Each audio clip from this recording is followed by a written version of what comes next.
Welcome, everyone. I'm Mariquita Solis, the live stream host of all-creatures.org.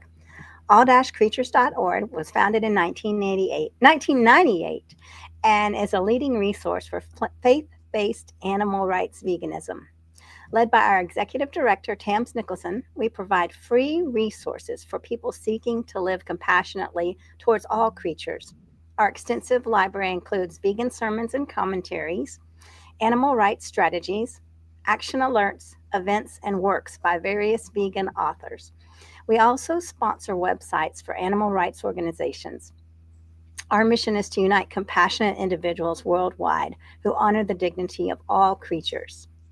So today I'm excited to welcome Christine Cook Mania. Christine is an author, health coach, and yoga teacher. She has devoted herself to a vegan lifestyle and studying its benefits to human health, the environment, and animals since 2005. She's certified in plant-based nutrition through the eCornell Campbell Center for Nutrition Studies and has a plant-based pro certification from the Rouxbe School of Cooking. After becoming a yoga teacher in 2008, Christine joined the faculty of Global Yoga Center's Teachers Training Program in Chicago from 2008 to 2013, where she taught yoga teachers about the connection between diet and yoga, more specifically ahiṃsā, which means non-harming, the first precept of the 8 limbs of yoga. She continues to study and teach yoga and offers yoga classes for veterans online.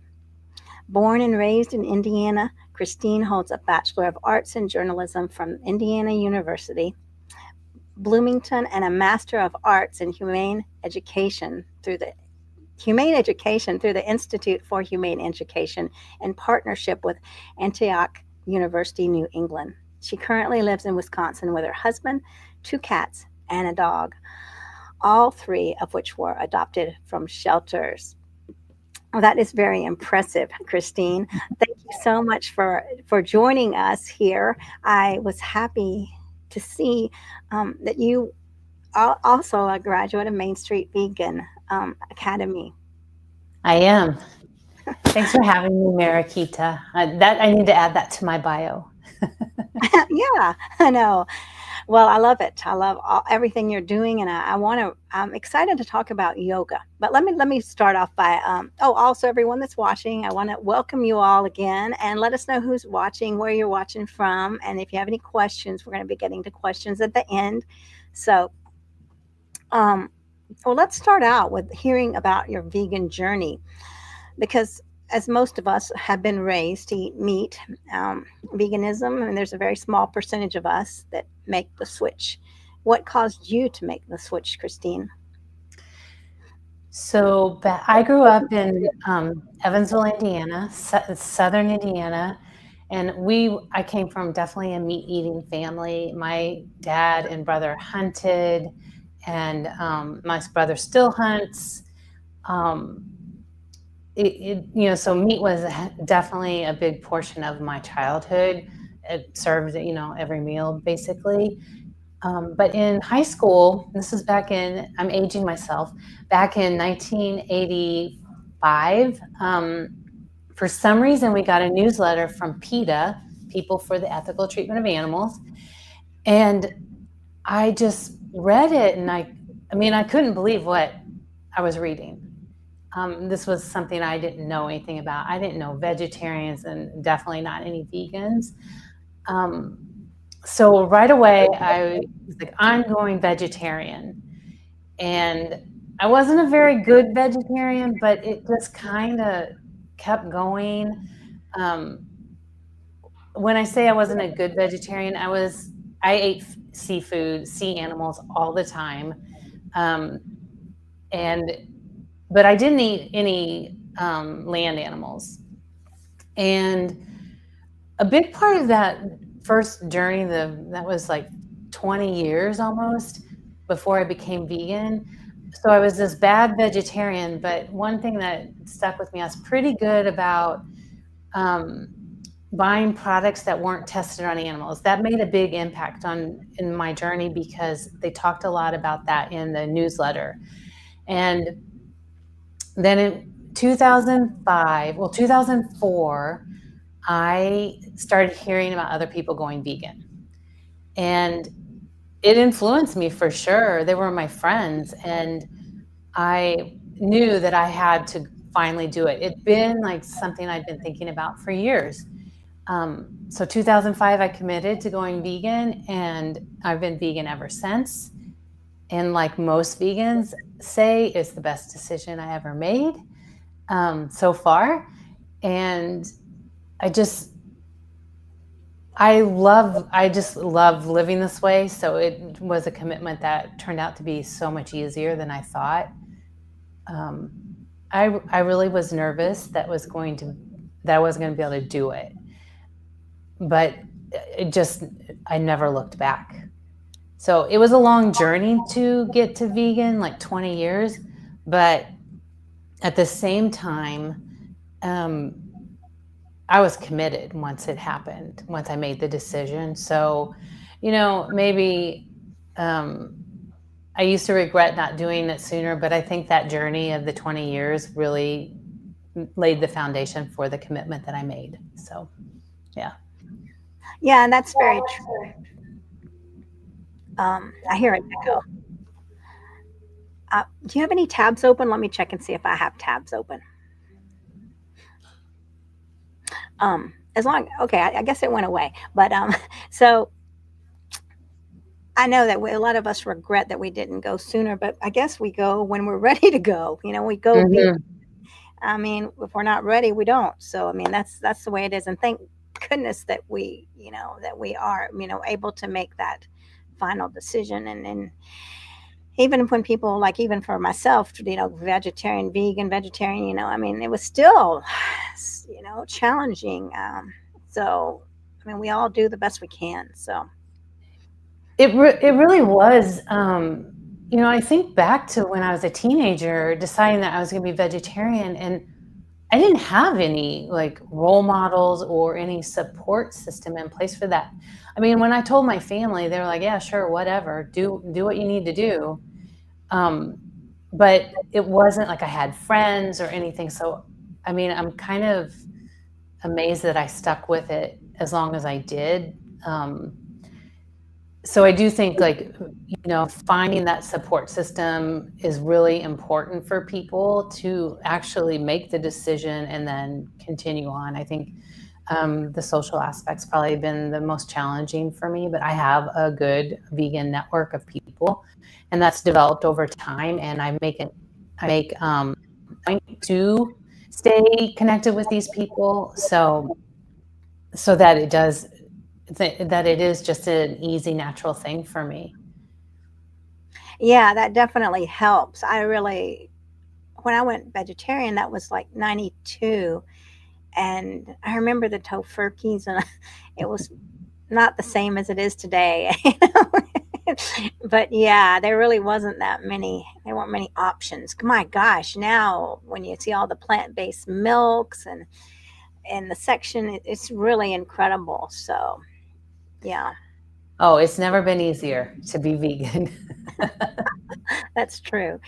So how does the peace of not eating creatures manifest in your life today, Christine?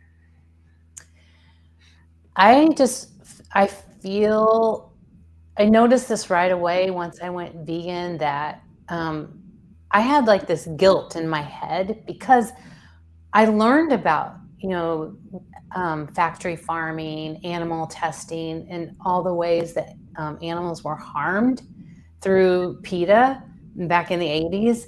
And I knew that, but I didn't do all that I could do. And so I had guilt built up over time, and it was just like this low level thing. It's not that it affected my, day-to-day life, but as soon as I went vegan and I was committed, it just went away. And so it was just like, oh, I'm living with integrity now. That was kind of how it's manifested for me. And I don't, talk about it because I know it's really challenging for people to make the switch, but that's how it has come about for me. Is that I'm at peace with how I'm living. Like I just feel good about things. Yeah, it is a nice, peaceful a way to live when you know no one's perfect, but I mean when we're doing the best we can of ahimsa, non-harming. So Mm-hmm. that is beautiful, and I know that's very hard, challenging for vegan people that are just turned vegan. I mean, a lot of them feel angry and sad and depressed, and because I mean, when we tell our families, a lot of them don't want to hear it, you know. And we think, Mm-hmm. and what would you say to someone who needed encouragement? Yeah. So my family, like I said, was not that. I mean, they weren't not supportive, but they weren't like supportive. Not until later. But my dad, from until he died, used to kind of just poke at me Mm, about it, and so so I have experienced that. I had a lot of friends at the time who weren't vegan, but were supportive. They would all, I was living in Chicago, and which is actually, it's the heart of the Midwest, but it's very vegan friendly now. But at the time, it was, fairly vegan friendly, and they would go to restaurants with me to try things out, just because they enjoyed going out, and that was fun for them because they liked food, and oh, we're going to try a different international food, or go to a vegan restaurant that was new to them. So what I would suggest, for someone who wants to go vegan and they're just kind of navigating the beginning stages, is to find those people, whether they're vegan or not, but will support you on your journey, because that has been like the most important thing, I think, for my success, is having people who either they're vegan so we can talk about it together and we know what's going on, or maybe they're not vegan, but they're my friend and they care about me and they want, me to be happy, and they don't need to eat they don't have to have meat and potatoes or something every meal. They'll try new things, and I think that's a great way to also be a model for those people who aren't vegan, is to, the people who are open-minded, to bring them along. You have your friends and they're learning from you. I've kind of always looked at it that way, that I wanted to be a good model. I admit in the beginning, I would be angry, like you're saying, and fairly rigid about things. And I wanted everybody to be vegan. And then I realized, well, that's not my life. And all I can do is be a good model for people. And so that's what I hope to have, been doing over the past 20 years that I've been vegan. And I just think that people need to find their people. And that leads me to something that I didn't mention to you, Mary Kita, but one of the things that I've taken on this year is,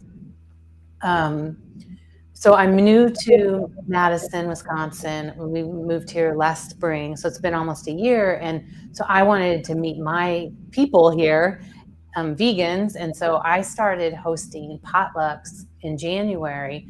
And that is just one of the easiest, best ways to meet other vegans, is host events like this. Find a place.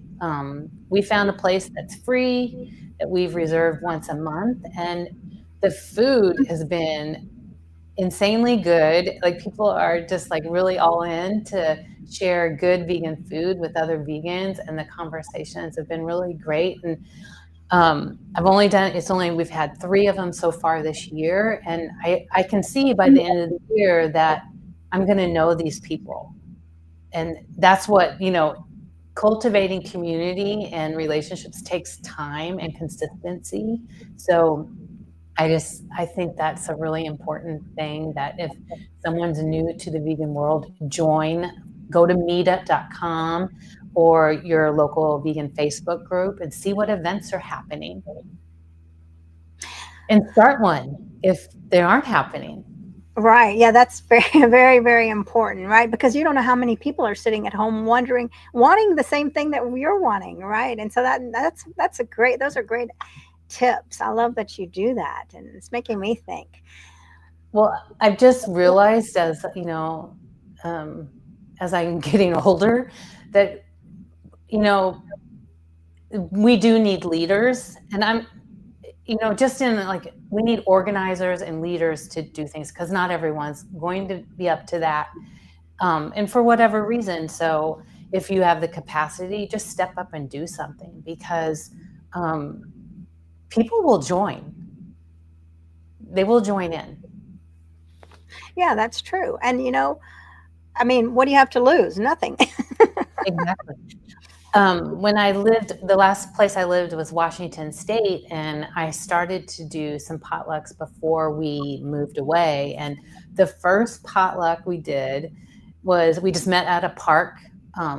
We didn't reserve any space. We just went to a picnic table, and it was my husband and two other people. So there was just four of us, but we had great conversation, and we were really happy to be able to like talk to other people about the things that we care about that make other people like, oh, I don't want to talk about it, I don't want to know, but we could talk about it. And um, you know, I did that for a while until then we moved away. So that's what I knew I had to do that here. Or when I moved here, I was like, I'm just going to commit to a whole year and make it happen. So Well, that's wonderful and very encouraging. I've had some great times with a couple of vegans at the park. I mean, some really good food. So, mhm. Exactly. yes. And oh, I wanted to say thanks for joining us, JJ. She's a great vegan leader too.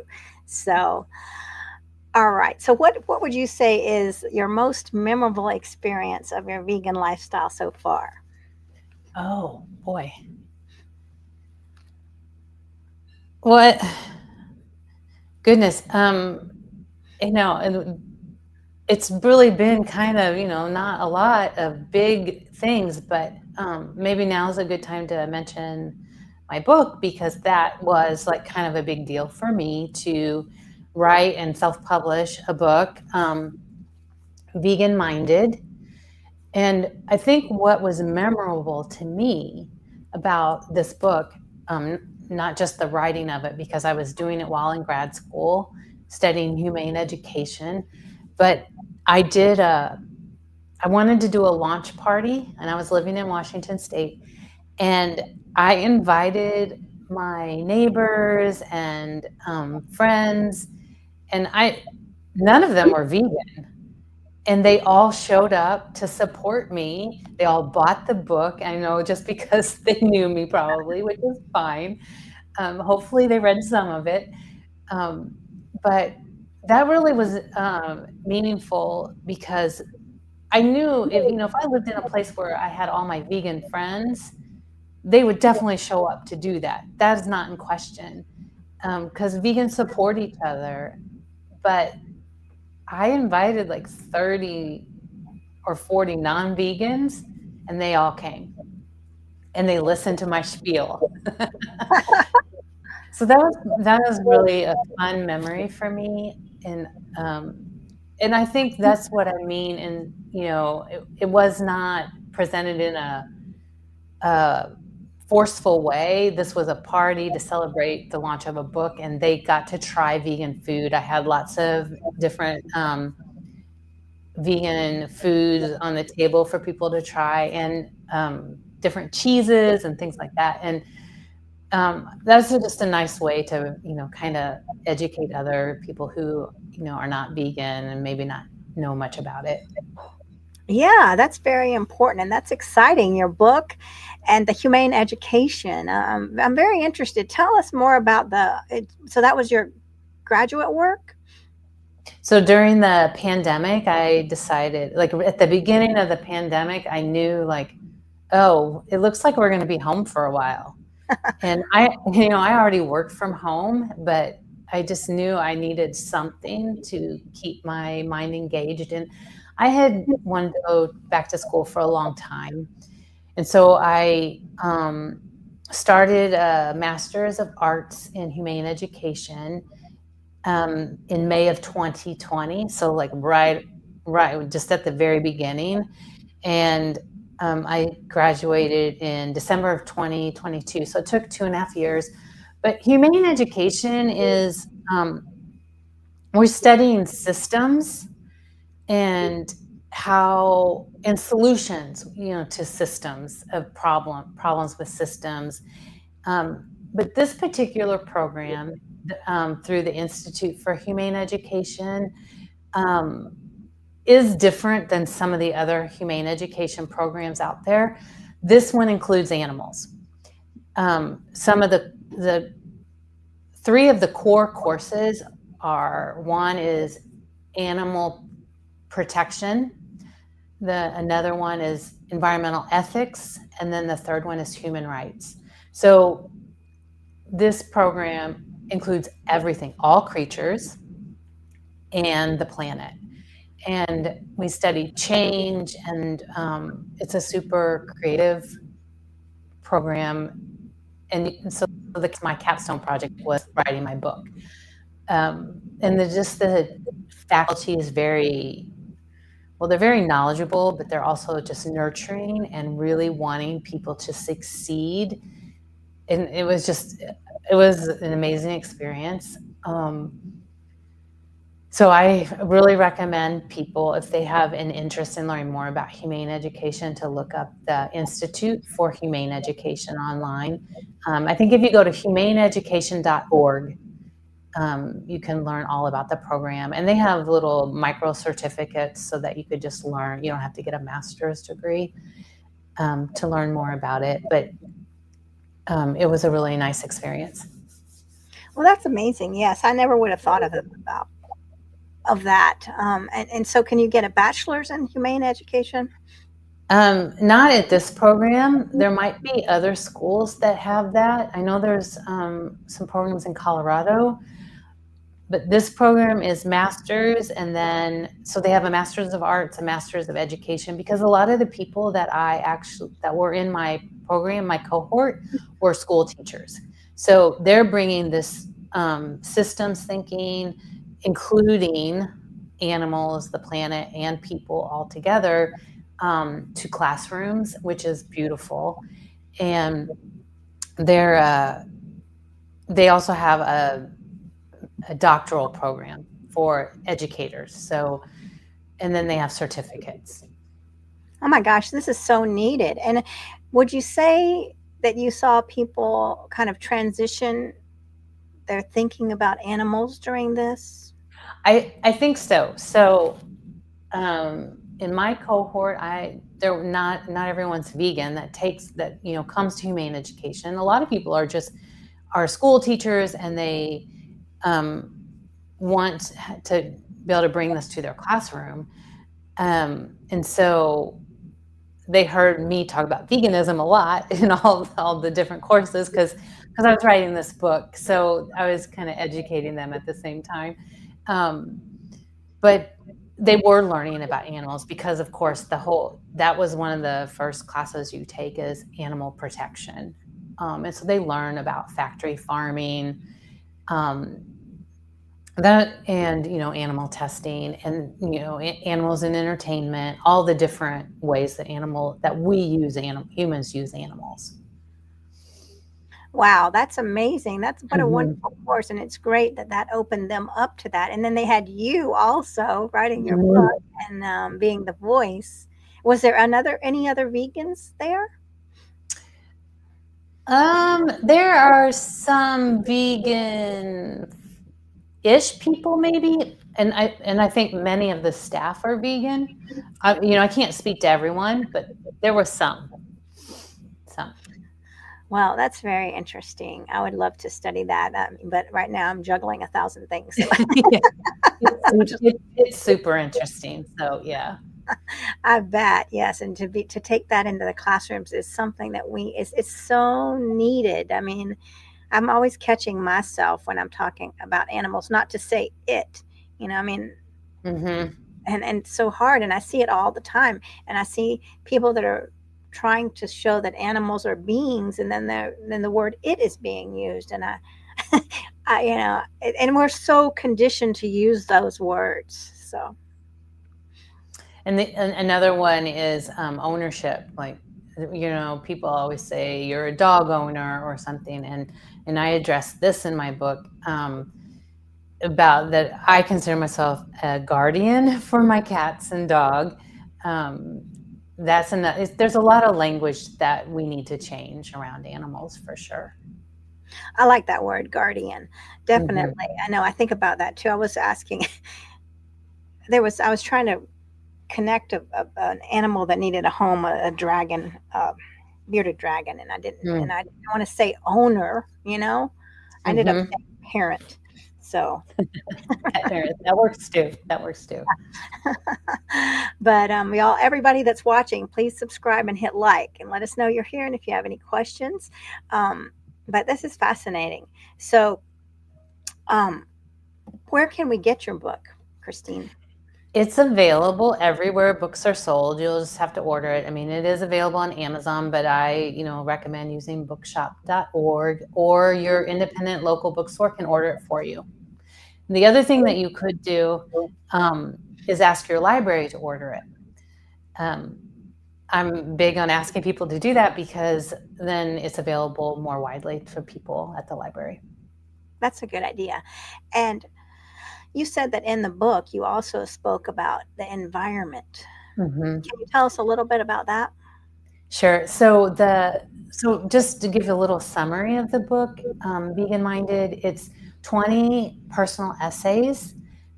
It takes you on a journey, though, of my life. So I call it memoir in essays.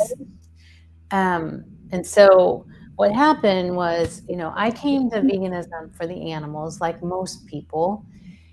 And then as I was vegan and became more comfortable in it, I met someone who was really into veganism for health reasons. So then I started learning about health reasons to be vegan.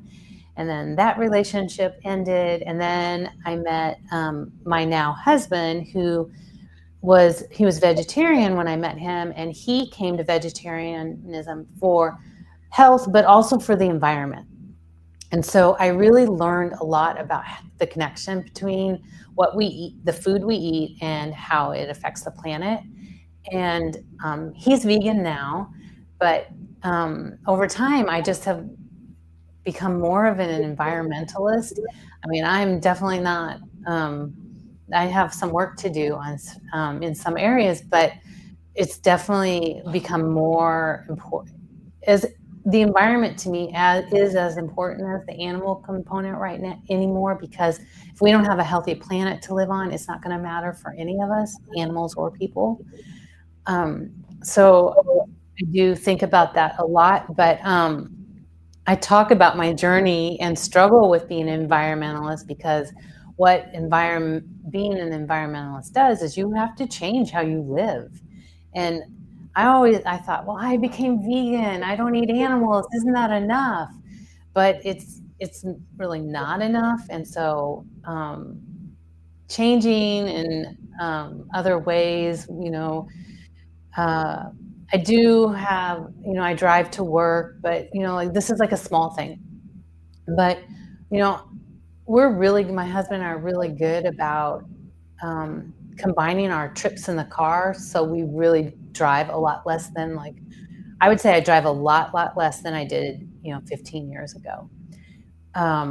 Just things like that, it seems like, oh, one person, you can't make a difference. But, it's all of us collectively doing those things individually that are going to make a difference. So it does matter, every little action that you take. Right. And it's that mindfulness about it. I mean, because I think about myself in college, where I was just like, whatever, and now I'm very mindful about everything, and even going to the store, and I really try not to buy things in plastic. And so sometimes it's very hard. I was trying to buy tomatoes today, and they were all covered in some gunk. Oh. They were not in plastic, you know. I was like, oh no, you know. But yeah, being very aware of who recycles what and trying to go out of my way, even though I realize that a lot of the stuff that we think is being recycled isn't. And I have friends that Mhm. say, I'm not going to do it because it's such a small percentage. I still do it. I try to do my best and try also to reuse, you know. I mean, I think, you know, it's a journey, like you're saying, of mindfulness. So doing the best we can, and we do all make a difference. We do, and I think another way that I've, this year in particular, I'm really working on my buying habits, and so, I finally quit Amazon, which, I mean, I didn't use Amazon for years, and then I think I really started using it during the pandemic, and I really got in the habit of using it, and, so I ended my Prime membership and haven't bought anything in, a couple months now from them. And I'm just really trying to look at where I buy things and trying to shop more at a local grocery store. I'm not perfect because the one that's like 5 minutes from my house is not a local grocery store. But just thinking of how we're shopping and then just buying less. And then if I need like something that might be available at a thrift shop, go to a secondhand store. So that's really where my focus has been lately in terms of changing how I'm shopping and buying. So it Yeah, is a journey. yeah, and I've been like you are. I mean, trying to buy more local from small stores, and because all that costs, you know, all that Mhm, transportation of these items, and also I'm becoming more mindful of the stuff that's in landfills. And I just would go buy junk all the time, and trinkets for $1. You know, it might be a big piece of plastic. I mean, whatever it is, I mean, then it would be gone. And I never mhm, thought about the environmental damage or the animals that that's hurting. mhm, mhm.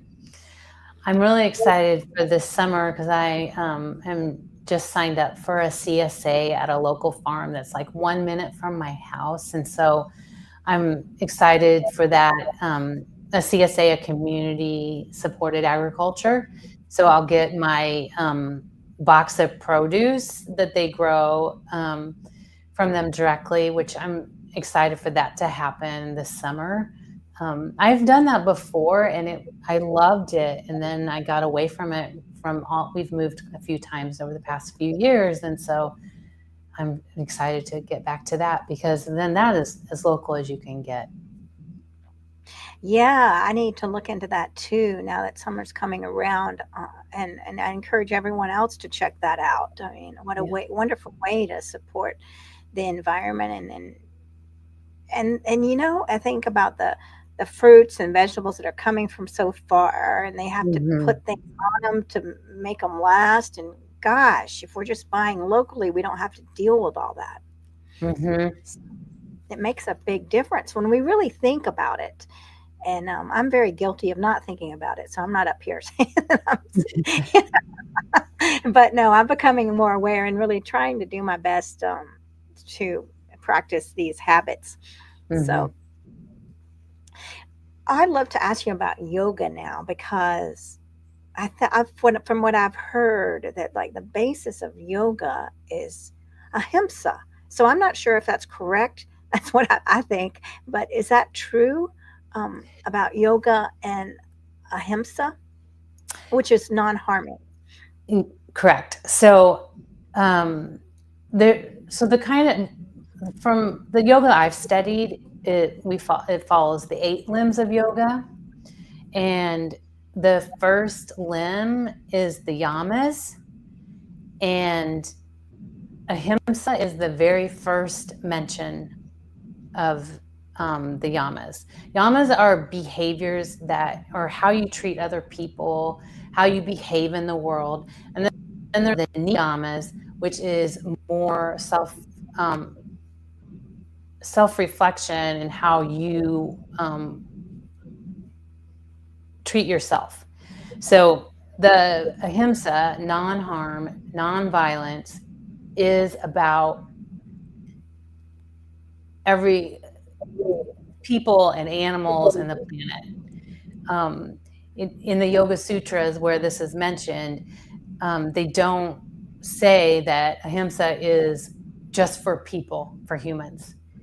So it's a broad definition that includes everything. So you don't want to harm the environment, you don't want to harm animals, and you don't want to harm people. And so to me, that connected to veganism right away.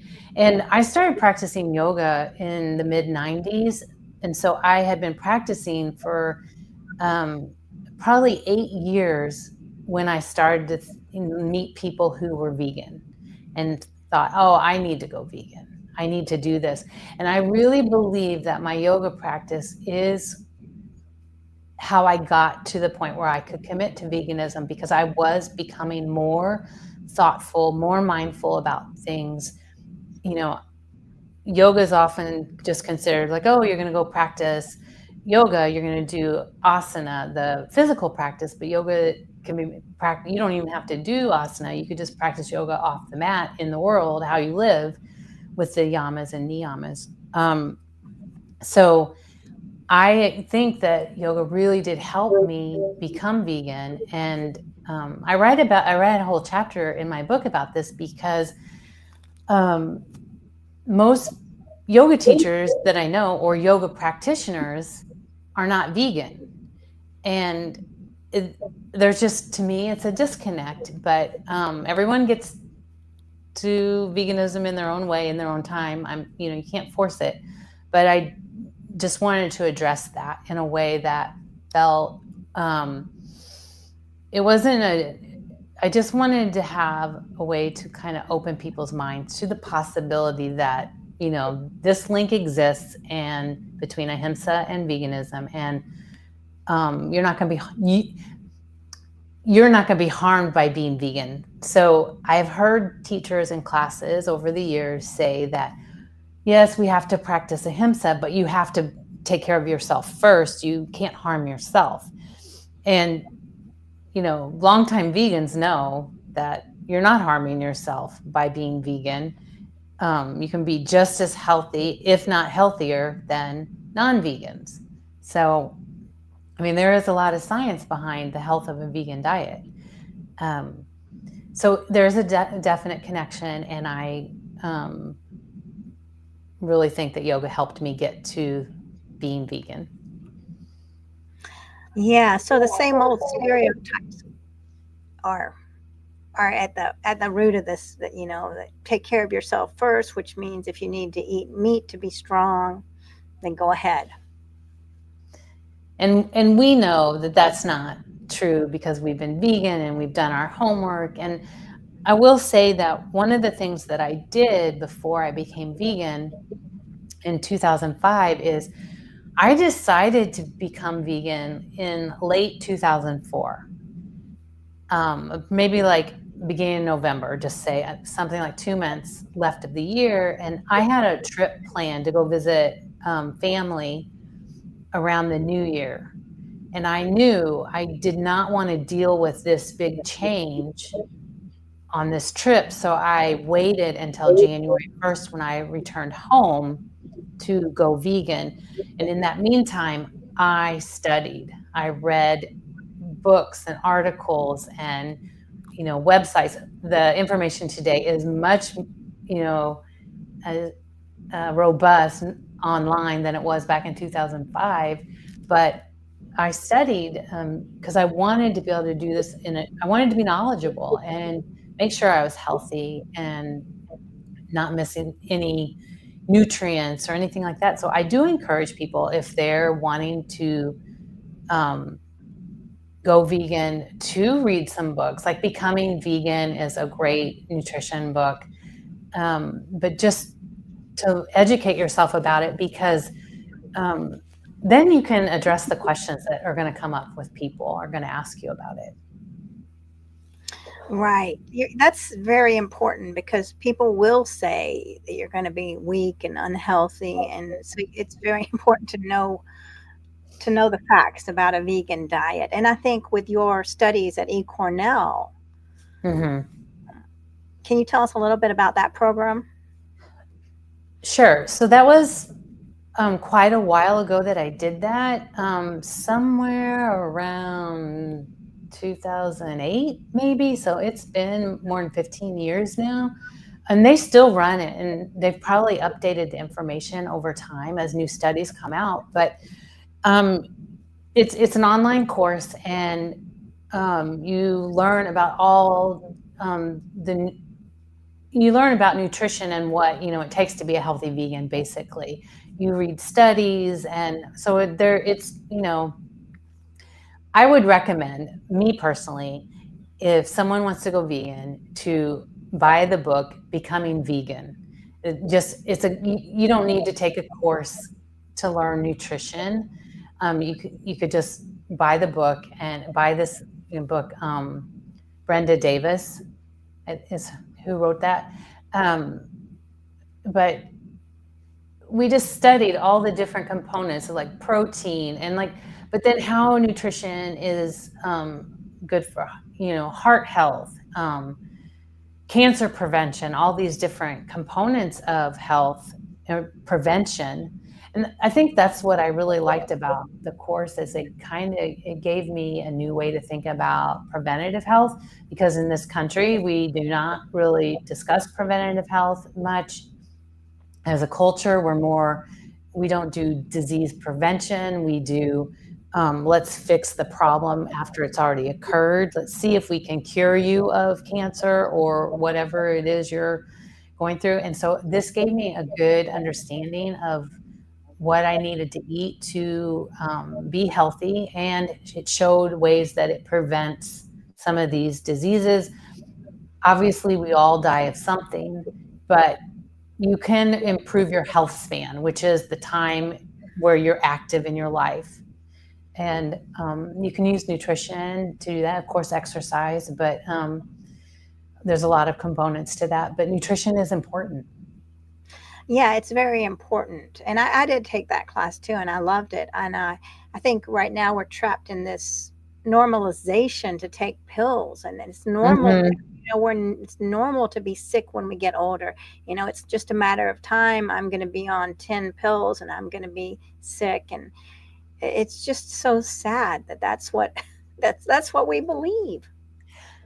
And I do think there's more books coming out and material that is talking about aging and our health span versus lifespan, and staying healthy. And I listened to a book, and I don't remember the name of it, last year or 2 years ago, about mindset of aging. And we really have to change our mindset around that, because we do think as a culture, oh, you get old, you're going to get sick, and you're not going to be able to move very well. And that, which is, yoga is, I'm really happy that I do yoga, because I feel like that will keep me mobile and moving around for a long time. So everyone do some yoga, but and exercises just in general, a way to maintain your health span. But yeah, we need to change our mindset around aging, for sure. Yes, and I heard someone recently, a lady, and I was actually talking to my friend today about this, about aging gracefully. She said there's no way to age gracefully. And I think it's very hard for women that are so scrutinized about your appearance and everything. And I don't even know I mean, a lot of women just don't even know how to begin to navigate that.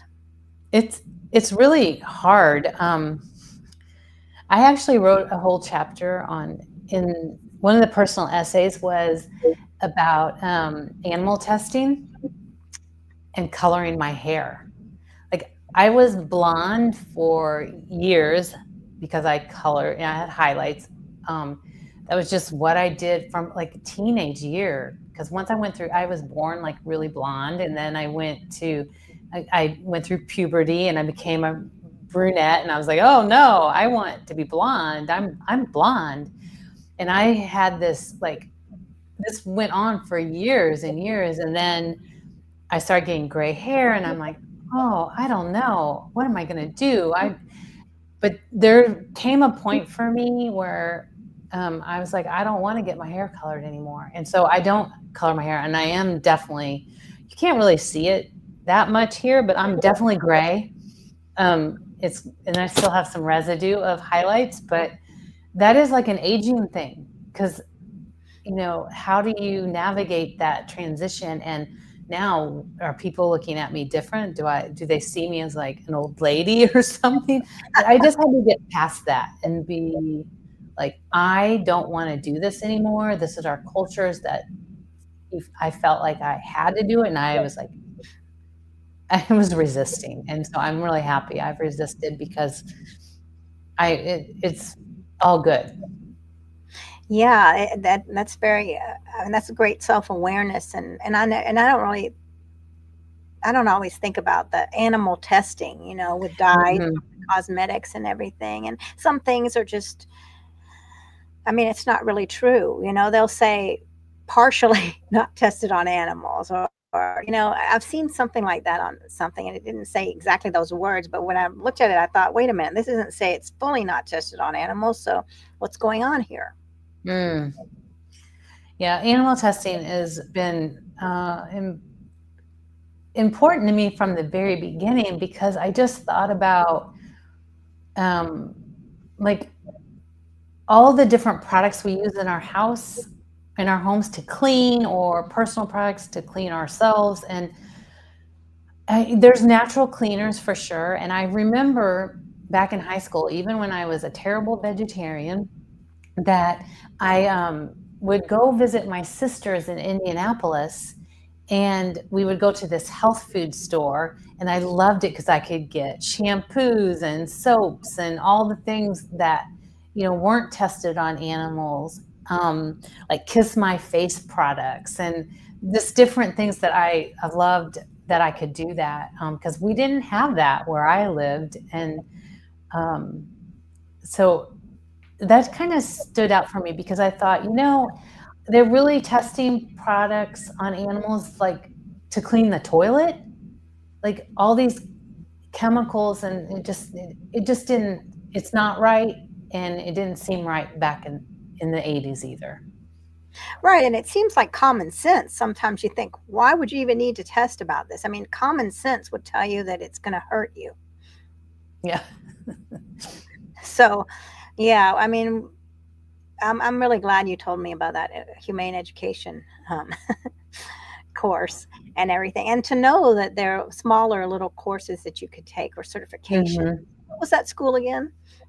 Institute for Humane Education. And where is it? So it's online. They're headquartered in Maine. And it's the programs are in partnership, the master's program, they're in partnership with Antioch University, New England. So you get the master's degree that's, what's the word I'm looking, accredited. So Mhm. it's, a real master's degree. And Antioch is a really great university because they are rooted in social justice movements. And so it just makes a perfect fit because the Institute for Humane Education is, working, you learn about all these social justice issues in the classes that you can take. Well, that's wonderful knowledge, because I bet there's a lot of people that are not sure where they want to go. I mean, there's so many ways to go when you're a vegan, and I don't know how I'm going to make an impact. So, Mhm. and with your book, I mean, that's a great way to make an impact, in the way that you had your friends coming to read and they weren't Mhm. vegan. So that's powerful advocacy. And I loved what you also said about going with friends and showing them how to do that. And I think that is so important, to be able to pass this knowledge on, because people see vegan food as gross and weird. Mhm. It's funny because they're not thinking that, like, a watermelon is vegan food, or bananas are vegan. Do you think that's gross? And and that a dead animal isn't gross. I know. My That's the kind of, there's a real disconnect from that people have with the food they eat. And people can easily compartmentalize the way they think about things. So they could see factory farming footage and be like, that's awful. And then the next minute, they're going to get a burger at a fast food restaurant. You know, there's this disconnect. And, you know, it's just something that humans are able to do, is to compartmentalize the different things and put things aside, push it under the rug. I don't need to think about it. And the other thing, I do think that people feel like, oh, it's just me. I'm just one person. It doesn't matter. I don't matter. Just if I do it, it's not going to matter. I'm only one person. But I was listening to a podcast the other day that really just brought that. They were talking about how we want, as humans, we want to change the world, but really, you're going to have most people are not going to have a voice like, you know, like a politician or a celebrity, or, you know, these bigger people with big voices have. So most people, your impact is going to be locally, in your family, in your neighborhood, in your community, at your job. And so you can make a difference by influencing those people. Right. And you don't know who down the line will remember, like if they're having a health crisis, or you never know. I know that one of my brother's friends was told, you better switch to vegan or you're not going to be around here much longer. And he did. So you just don't know who's going to be coming to you next. And so that's why it's so important not to burn bridges. Right. Right. So I want to make sure that I'm covering everything. And I know that you wanted to talk, we were talking about a little bit about Main Street Vegan Academy by Victoria Moran. And I loved taking her classes.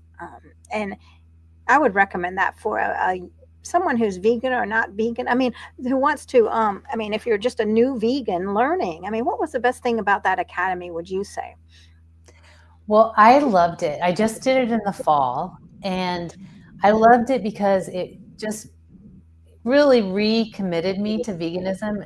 Not that I was waning, but just that we had to watch different documentaries on animals and the environment and health, and it just recommitted to me to everything why I was vegan, why I love being vegan. And the best part for me, though, was being in community with other vegans. I loved that. We could ask questions and we could just be ourselves. We all know why we're here, and it's not judgy, because vegans can be vegans for a variety of reasons: health, the environment, animals. Some people, it's one of those three. Some people, it's all of those three. It doesn't matter. We were there. We were just like happy to be learning together. And so that was really my favorite part. And then we had some really great speakers. It's like going to vegan school. So I do recommend it for new vegans, for sure. I think it's an amazing experience. And Victoria is such a professional.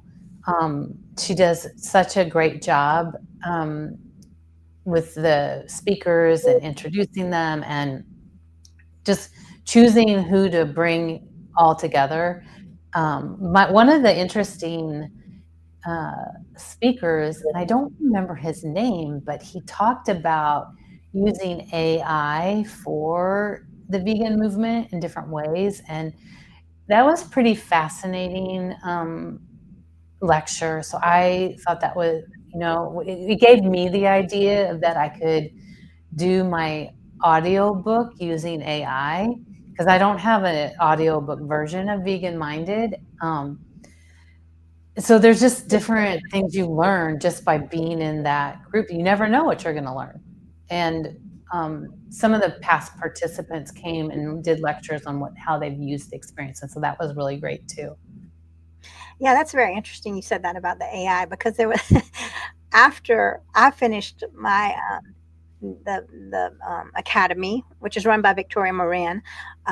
I remember she invited us to a special, it was a Zoom call, and it was about the AI, and it was a gentleman, and I can't remember his name, but he was saying, you can fight it or use it. It's going to be around. And I remember, Mhm.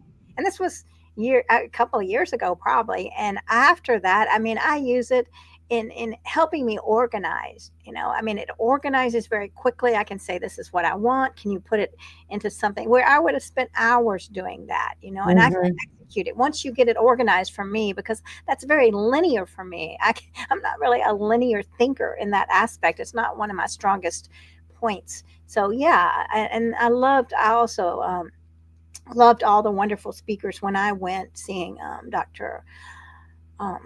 Dr. Milton Mills, and Jane Velez Mitchell was there, and there were so many great speakers. And yes, and making those connections with like-minded people is wonderful. And again, this is what we both are saying, is that the community is so important. If you're a vegan that maybe doesn't have a lot of friends, get online and join vegan groups, or like Mhm. Christine is saying, do a potluck. You don't never know who's going to come, right?